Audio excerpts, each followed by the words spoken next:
Really disappointed with the performance, disappointed with the result. Irrelevant of that, I don't think we ever got to our level today that we know we're capable of. So yeah, naturally very disappointing. I think the first 15 minutes was unacceptable. The manner in which the 2 goals were conceded has really set us back, and it gave ourselves a mountain to climb. You can't do that at this level against a team, especially against a team that's fighting for their life. So that was pretty much, for me, something that we need to address and improve. How would you sum up Chelsea's season, Thierry? You know what? It's been a roller coaster, to say the least. With coaches coming, players coming and going. But it's been the story of Chelsea for a very long time now. And I mean, to be in this type of situation, I never thought I would have said that about the Chelsea that I know that we played against.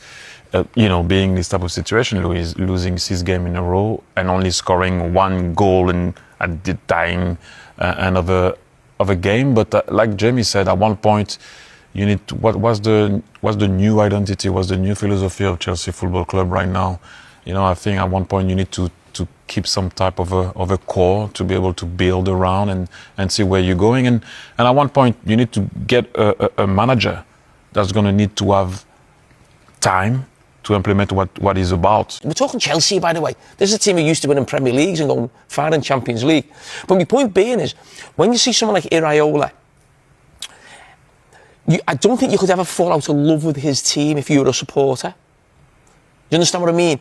They always run. There's always that running element. They will lose games. They will maybe pick up injuries because of the style of play. And I probably would like to see him in a bigger job and how he adapts. Be a lot more difficult with more games, and probably would be a little bit more injuries. Probably Jurgen Klopp, like at Liverpool, where Liverpool picked up injuries. But I almost feel like Chelsea supporters need to fall back in love with the club again. Right now, I don't think there's any real fear in that. I think there's a real dislike for the people running the club, but also people playing for the club as well. We had a discussion about Iraola, and I think it was the Brighton Bournemouth game that we did that night. I think on the Monday Night Football, and I said that they started the season well, remember, and then went on a long run of not winning, and obviously we all know the run that they're on now. Do you think at a big club they will accept that run at the beginning of season? Well, after that great start that he had, that he went on the run of not winning for a very long time. That's when he becomes tricky at a big club. At Bournemouth, for example, for Iraola, nobody said anything. Then he went back to prove that what he is a great coach. But would he? I agree with you. You go on a long run at a big club, you've got a problem. But probably he would argue, or people would argue, well, would he have better players at a bigger club? Yeah. So you're not on that run as long. Seen as this guy sitting by Chelsea fans, as this guy who doesn't like Chelsea. And I said on this show a few years ago, players have got to stop signing for Chelsea. What I meant by that, and I still stand by it, it wasn't about the individual player as if like I've got something against Chelsea. My point being is, if you're continually buying and selling players, you can never create a connection as a team. You've got to go through things together. They buy 2 wingers every year. So the 2 they buy the year before, how do they feel? You can't go straight into a club and be amazing straight away. You have to build something. You have to grow as a group with a manager, with players. Of course, every club buys and sells players at the end of the season. But this is just a continual conveyor belt. That was the point I was making at the time. If I was a young player, why would I sign for Chelsea? Because they'd give me 12 months, and if I wasn't amazing, they'd just go and buy someone else. So I have no feel for the club. So that's where that comment comes from. It's not against Chelsea. I just look at it and think, how can that work? How can that build? How can you build a connection between supporters and players and staff? It's not there. Their Champions League hopes are top 5 looks like it's gone, Jamie. But to lose 6 on the bounce, a team of this quality, how would you sum that up? It's shocking, and it comes from the top. That's where it starts from. There's 5 or 6 really top players on that pitch today, and they've been beaten by Nottingham Forest's B team. And you think less than 12 months ago, they were taking PSG, the cleaners.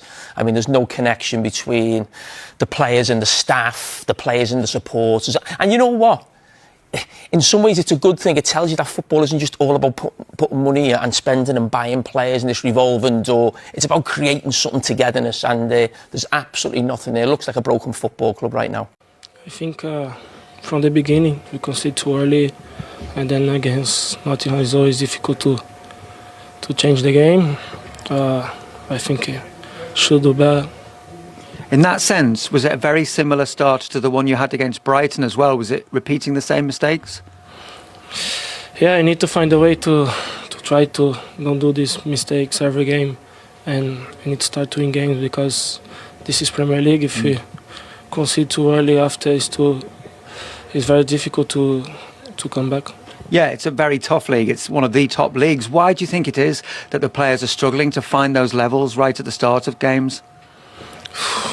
I think everyone needs to look to ourselves, me also included. We need to find a way to do better. I think I feel sorry for the fans, and I think tomorrow we need to see what I can improve.